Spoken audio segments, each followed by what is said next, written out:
This week on the Brody File, it's the most famous word in Washington. The sequester. This sequestration. Sequestration Day. Sequestration. What will be the fallout? John Jessup is on Capitol Hill for us. Also, one of the top Tea Party leaders of the country is here talking about where the Tea Party goes from here. What we're going to do this time is real recruitment. Plus, if you own a gun, you might want to head over to this guy's store for your Second Amendment discount. It's politics without the snooze factor. The Brody File is next.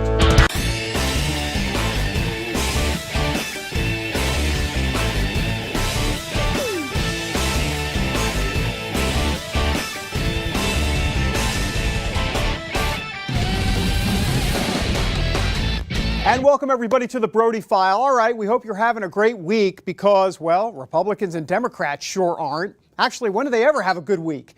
Yeah, they're arguing again and playing the blame game.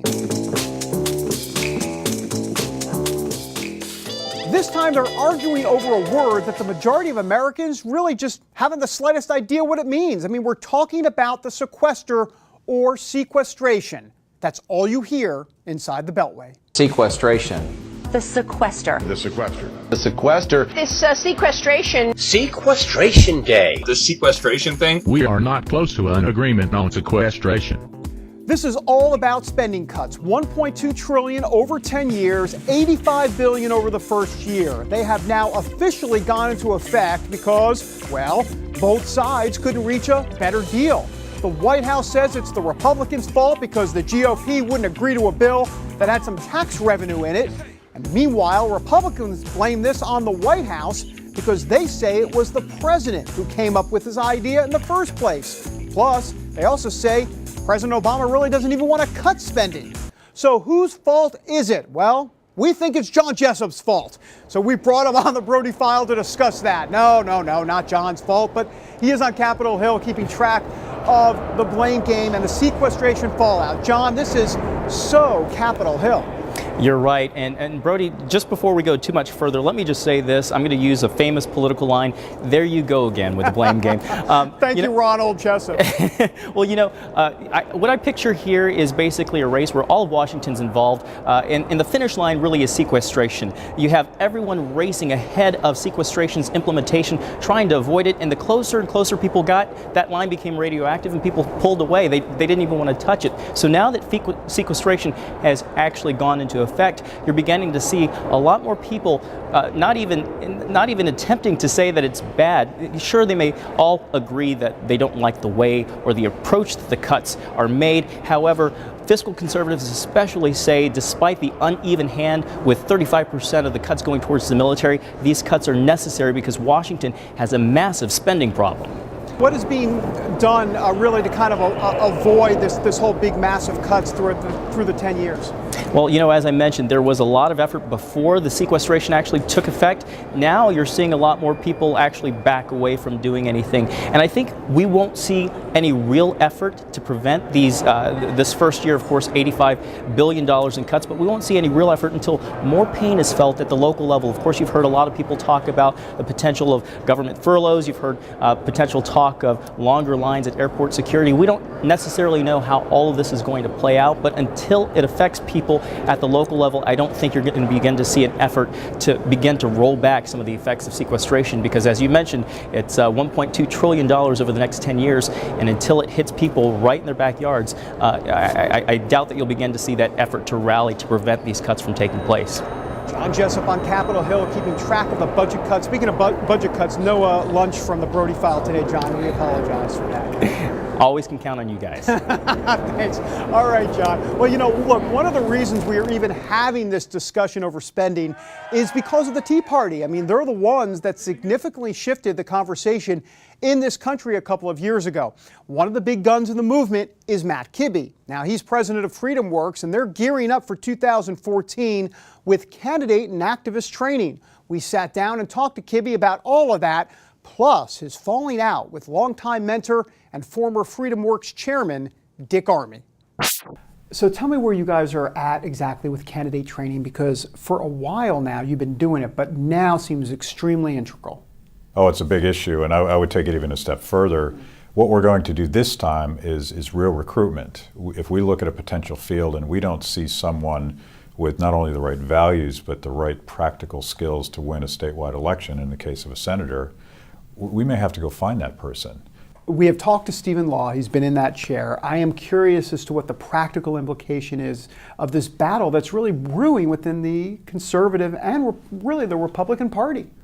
I think we're in the midst of a very important fight for the soul of the conservative movement, the soul of the Republican Party, and I think that the former is more important than the latter because parties shift and flow with things. But there is a fight about whether or not you win by running on nothing, and there are serious Republican consultants who believe that that's how you win, by shifting to the left, being half like them and half like us, versus these compelling conservative candidates like Ted Cruz, like Marco Rubio, like Rand Paul, like Tim Scott. These are the people that we believe galvanize the broad coalition that makes up the right-of-center movement, and they win. I get the sense that instead of this being a moderate versus conservative within the Republican Party, I do get a sense that it's more that entrenched GOP establishment figure that folks in the Tea Party are really against. Oh yeah, this isn't really a right versus left thing anymore. It's very much an insider protection, establishment protection plan versus all of these insurgent bottom-up activists that are really literally repopulating the party. And this is how Washington works. You get to this town, suddenly over time you've forgotten why you're there, you get corrupted, maybe you get a job as a lobbyist.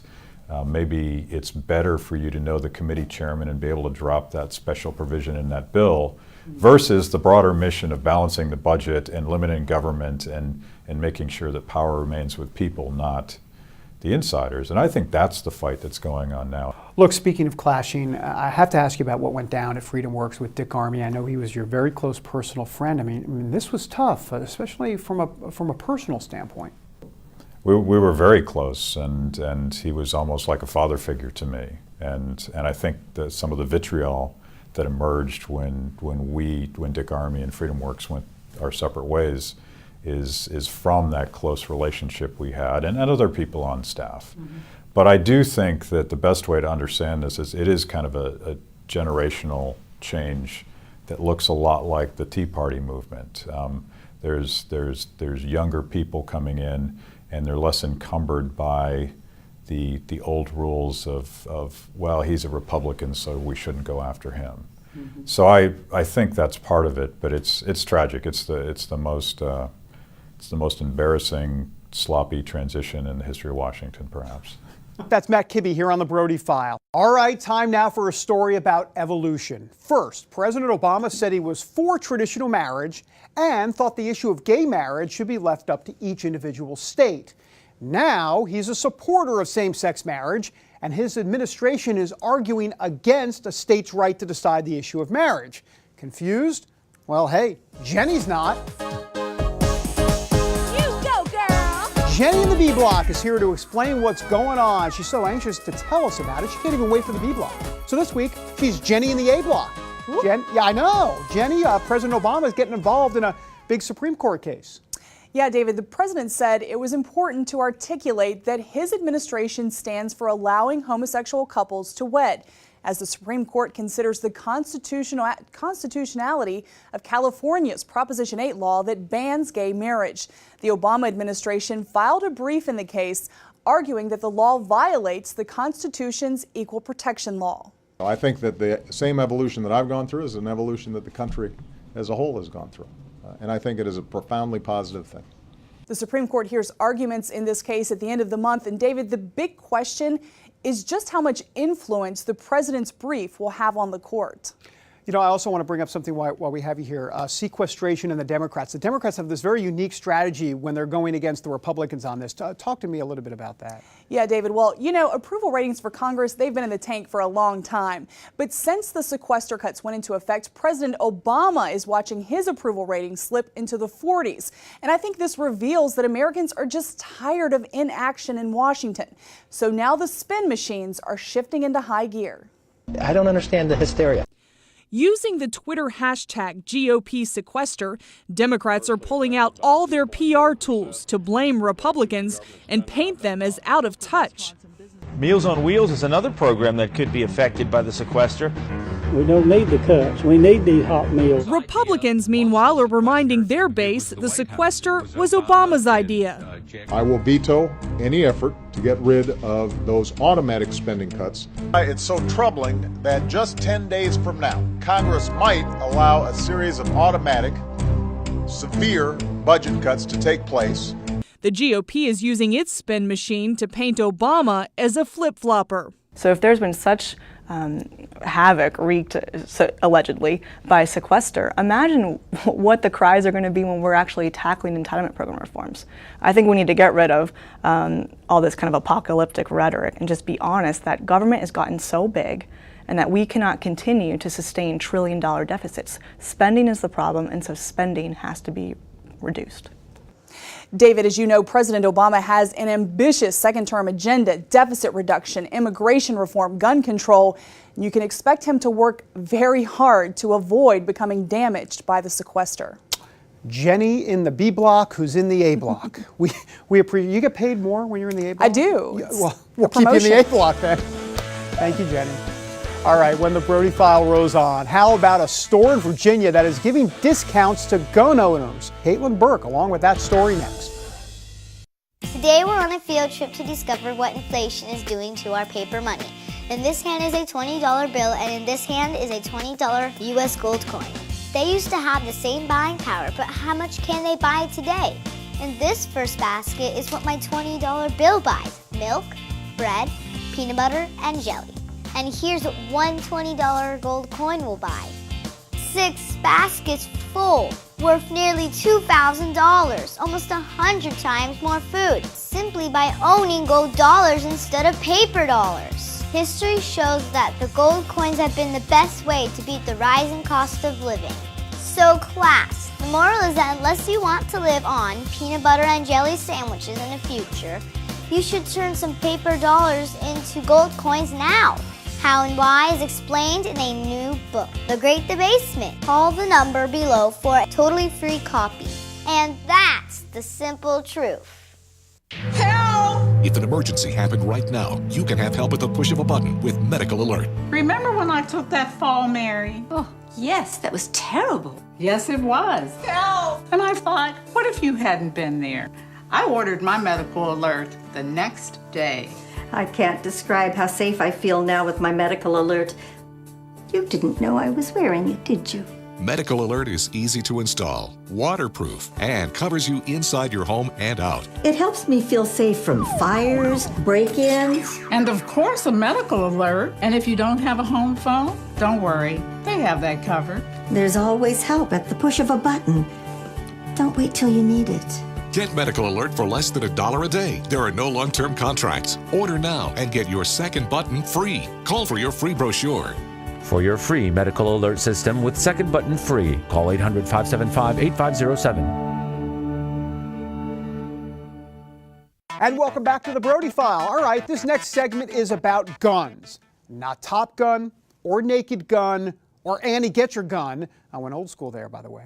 No, we're talking about gun control in Congress. So where are we exactly? Well, look, so far, California's Democrat Senator Dianne Feinstein has held hearings on renewing an assault weapons ban. And there will be more hearings on some sort of comprehensive gun control legislation.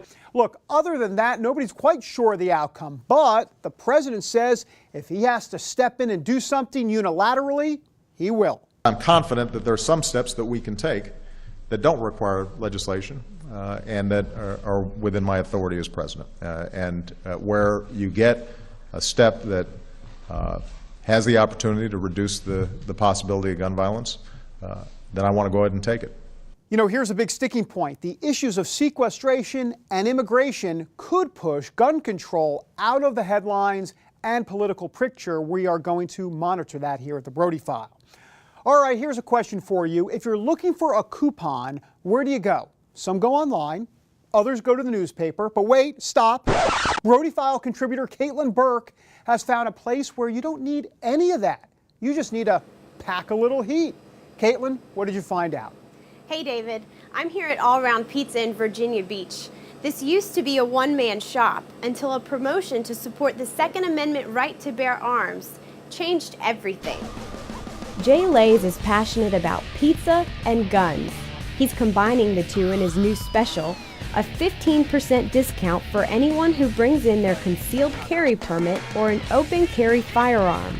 Lays says he got the idea from an ice cream shop in Utah. Well, when I found out they were from Utah and they made news over in Virginia, I was wondering why nobody in Virginia was doing it. Virginia Beach is a military community, and Lays' decision to promote the right to bear arms is getting overwhelming support. Talk about business before the promotion and business after the promotion. Has it really blown up? What have you seen? Business has really blown up. So much support for the Second Amendment has come out of it. We actually are seeing a 1,000% increase, which is 10 times the amount of business from before we started the special. Since the special began, Lays says about 95% of his customers show their concealed carry permits or have an open carry firearm. And he's getting more than just local support.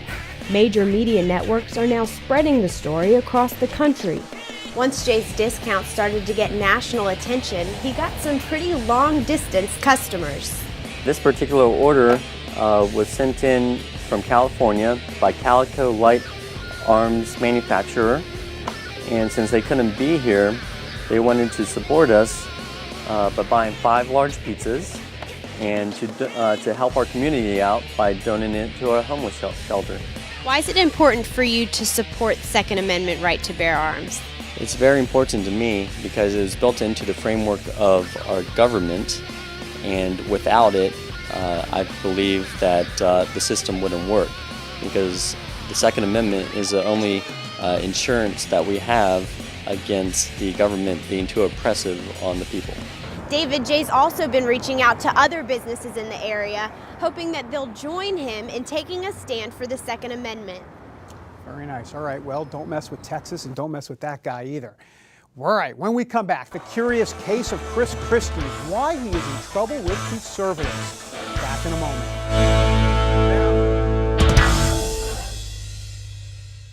Attention sleep apnea patients. Are you tired of the expense and hassle of getting your CPAP and BiPAP supplies? Are you fed up with dealing with ill-fitting, leaking, or worn-out masks and straps? Are you worried about the effects that unsanitary tubes, cushions, and filters have on your health? If you said yes to any of these questions, Allied Medical Supply Network has the solution to your problems. You could qualify to have your supplies regularly delivered right to your door at little or no cost to you. That's right, no more inconvenience, no worn-out masks and straps, no more unsanitary equipment, just restful sleep. Call Allied Medical Supply Network today to determine if you may qualify to receive your fresh, brand-name supplies at little or no cost. Don't delay. Call us now to see if you are eligible to save money on regular delivery of your CPAP and BiPAP supplies. Call 1-800-815-9947. That's 1-800-815-9947. Or go to cpapsupplyhelpline.com. Announcing an important breakthrough in healthcare that can benefit everyone. If you or anyone you love needs affordable health insurance, regardless of a pre-existing medical condition, call Quick Insurance 123 today and get the immediate relief you deserve. Quick Insurance 123 was created to provide affordable health insurance to all uninsured Americans, with or without pre-existing conditions. This is not a discount card. This is a real insurance program that lets you choose from many affordable health plans, with access to doctors, hospitals, emergency services, and more. So call the number on your screen now and get the health coverage you need, just for calling. As a special bonus, we'll send you a free prescription savings card that could save you up to 85% on your prescriptions. That's right, you could save up to 85% on your prescriptions just for calling. Call Quick Insurance 123 to find out how you can get affordable health insurance and receive your free prescription savings card just for calling. Don't wait. Getting a free quote is as easy as 1, 2, 3. Call today. And welcome back to the Brody File. We have got a chock full of evangelical items in this block, so you know what that means, right? Time to crank up the evangelical app. Well, maybe we should have cranked up the Catholic app, because we begin with the Pope. The Pope has said arrivederci to the Vatican. Did you like the Italian, by the way? He's now officially retired in Boca down in Florida. No, he's not there. He's actually still in Italy. More than 100 cardinals are now getting set to lock themselves in a room and play Scrabble and elect a new Pope. If you're under 80, you're in the room. If you're over 80, you don't get an invite. That's the way the Vatican rolls. Church officials hope to have a new Pope in place before Easter. Well, here's a transition for you from the godly to the godless. Check out these billboard pictures now appearing in Texas, of all places. American Atheists is starting a new campaign called Go Godless Instead. That's right. They're using quotes from some famous politicians and their views on homosexuality. Then it invites people to their 50th anniversary celebration and convention in Austin, Texas. By the way, this year's convention features a big dinner and a comedy show. Of course, the Brody file is confused because we thought the billboards were the real comedy show. Well, one guy who is very serious about protecting traditional marriage is Minnesota Congressman Glenn Gruenhagen. He says the gay lifestyle is a choice and a form of sexual addiction. Here he is talking about the marriage issue. When we're talking about gay marriage, we're not talking about an immutable characteristic like the color of your skin, okay? The human genome map was completed in 2003. There is no gay gene, okay? So the concept that you're born that way and it's an immutable characteristic is an unscientific lie. Glenn Gruenhagen not holding anything back at the podium in Minnesota. Well, actually, as a matter of fact, it's also time for the Brody file not to hold anything back either, and that means a Brody file commentary. Well, let's start with this. The Brody file is a sinner. I don't know about you, but I sin every day. So look, when evangelical Christians like myself say that homosexuality is a sin, we're not trying to make the sin of being gay any different than our sins. The difference is repentance. Those who have come to know Jesus Christ in a real and personal way have been forgiven of their sins, and they are washed away by the blood of Christ. I mean, that's what happens when you have a born-again experience. True Bible-believing Christians desperately want to see homosexuals turn away from a sinful lifestyle and begin a new life with Christ. You know, we as Christians hate the sin, but we don't hate the sinner. And for those that do hate the sinner, then shame on you. Look, the truth in all of this lies in the Bible. God's word is clear when it comes to the fact that marriage should be between one man and one woman. There's no way around it, despite the efforts of many. God wants you to live a life with Him for all of eternity, and evangelicals want that too. Something to think about. All right, well, look, this whole gay marriage debate has some conservative split. You have the older set who are more traditional, set in their ways, and then you have the younger folks who, despite conservative Republicans, don't see anything wrong with being gay. So that leads us to MSNBC commentator S.E. Cupp. She was invited to speak at this year's CPAC convention for conservatives, but because organizers won't let a GOP gay group attend, she has had second thoughts. First of all, I've worked with Go Proud and Long Cabin Republicans for a while. These are some of the hardest working conservatives in the business. These are people who have struggled to reconcile their private lives with their political lives and how they make sense of that. They have had to work harder than many of us in the movement to sort of come out, represent their conservative ideals, which for the most part, discuss fiscal policies and fiscal issues and still stand up and be proud conservatives. And we're essentially telling them, we're a little ashamed of you. We'd like you to come, but don't be too loud about it. You know, go do this in the back room. I don't think that's right. I've been thinking about this a lot, and I know a lot of people on my side of the aisle have been struggling with this for some time now too. I've been scheduled to speak at CPAC this year, and I just don't think I can until this issue is reconciled and figured out. You know who else won't be at CPAC this year? New Jersey Governor Chris Christie. Conservative organizers decided not to invite him after some of his spotty moves that went against conservative ideology, like accepting the Obamacare Medicaid extension. Listen, I wish them all the best. They're going to have their conference. They're going to have a bunch of people speaking there. They don't want to invite me. That's their call. It's their organization. It's their business. and they get to decide who they want to have come and not come. It's not like I'm lacking for invitations to speak. All right, when we come back, you think Chris Christie is an outcast?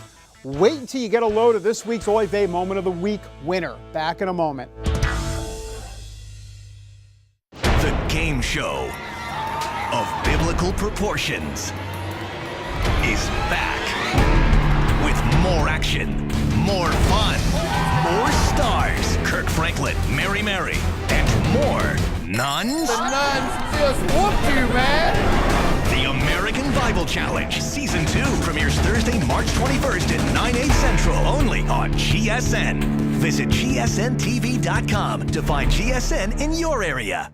When you're driving along and your cell phone rings, do your eyes instantly go off the road? Then you need to get a grip. Hi, David Jones here with the new GripGo, the most versatile hands-free mount that will instantly grip any phone for safe driving. Just attach the suction cup to your windshield or dash, and GripGo grabs your phone ultra fast. Then it peels right off. And don't worry, there's no sticky residue left behind. The 360-degree pivoting mount allows you to always get the perfect viewing angle. It's even strong enough to grab and hold this expensive smartphone out the window, yet it comes right off with ease. That's the advantage of GripGo. You can get the amazing GripGo with dashboard mount for only $14.95. We'll send you a second kit free. Just pay separate processing and handling. Get 2 complete GripGo systems for just $14.95. To order GripGo for $14.95 plus processing and handling, call 1-800-709-5259 or order online at getgripgo.com.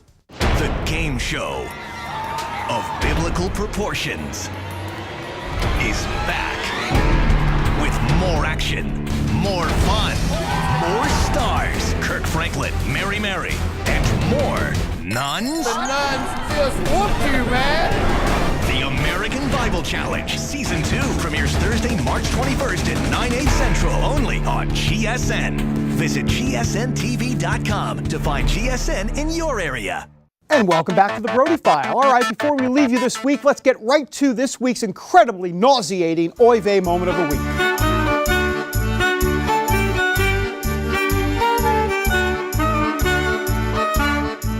The Oy Vey winner hands down this week is former NBA player Dennis Rodman, who paid a visit to North Korea's young dictator. Dennis, are you nuts? Watch these clips. They are cringe-worthy. He's a great guy. He's just a great guy. If you sit down and talk to him, you know, perception is perceiving how things A great guy who puts 200,000 people in prison camps? Well, you know, and guess what? It's amazing how we do the same thing here. We have prison camps here in the United States? We don't have prison camps. Guess what? This is all politics, right? This is all politics, right? And the one thing, he don't want to do that. Okay, next time you go back, you should bring this report from the Human Rights Watch with you and maybe ask him questions about that as well. You might learn a lot more, and it might press him as well. But thank you for coming on this morning and sharing your impressions. Either way, guess what, though? Here's the report. Guess what? Thank you for the report. Okay. Guess what? Don't hate me. Dennis Rodman has made the Brody File speechless, and that is not an easy thing to do. Until next week, God bless. Have a great week.